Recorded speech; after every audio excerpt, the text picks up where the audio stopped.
As the centenary approaches, the dividing line between day-to-day operations and preparations to celebrate the 100th anniversary frequently blur. In 1995, this vintage snowplow was brought into the White Pass shops and restored to operating condition. 67W7 and 67W8. Okay. For the other direction. In the early days, the futility of pitting man against the elements was brutally apparent. Men with shovels were no match for Mother Nature. And with an annual snowfall of close to 40 feet, the railway was frequently at a standstill. Buying 2 rotary plows proved an enduring solution. Manufactured by Cook, these 77-ton monsters sliced their way through the huge drifts and kept the line open for over half a century. A typical rotary fleet comprised of plow, 2 steam locomotives to push it, and a caboose. With 2 such fleets, the White Pass could now operate year-round.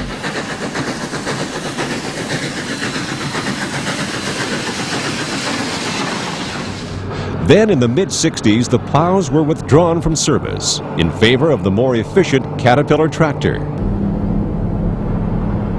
Here, near the White Pass summit, 2 D7 cats work in unison, moving tons of snow with relative ease.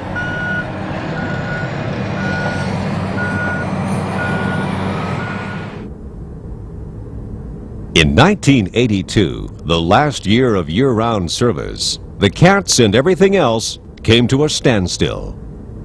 The loss of the railway's major customer, the mines of the Yukon interior, put everything on hold. 6 years later, in 1988, a summer excursion service was inaugurated.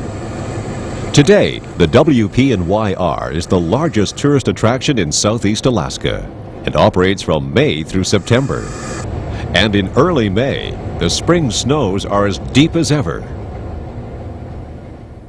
In 1995, tempering his astute business sense with the importance of maintaining the railway's heritage, White Pass President Tom King decided to evaluate the restoration of rotary snowplow number 1. We lost our cats in an accident on our dock here, and therefore we didn't have any snow removal cats left.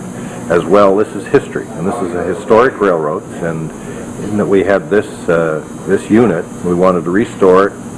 It'll be a working unit again, working piece of history, as well as display it to the traveling public that come to Skagway, Alaska.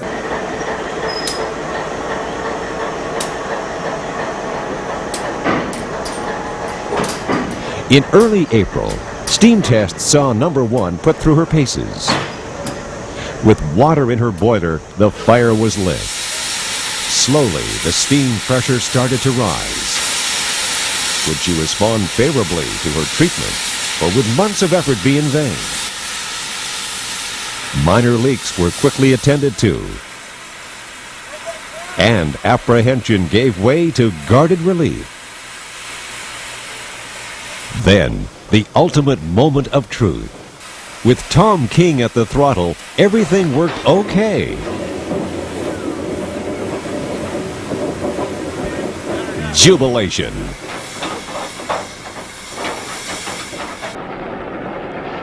This is the infamous White Pass, just north of the Canadian border.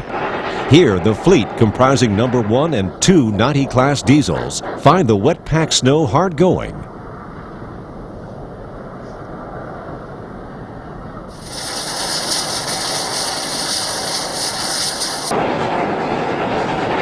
But with perseverance, she performs flawlessly.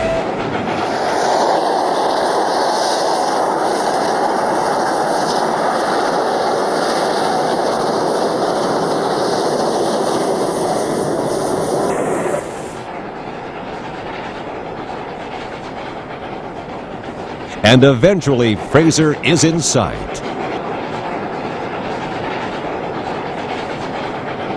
Number 1 has cleared the line as she did a century before, and another season is ready to begin. Tom King's hunch has paid off. I'm very excited about seeing it operate again. I'm very pleased with the crew that put it back together. the neat thing is, for so many people who've never had the opportunity to see something like this, it will be there in years ahead.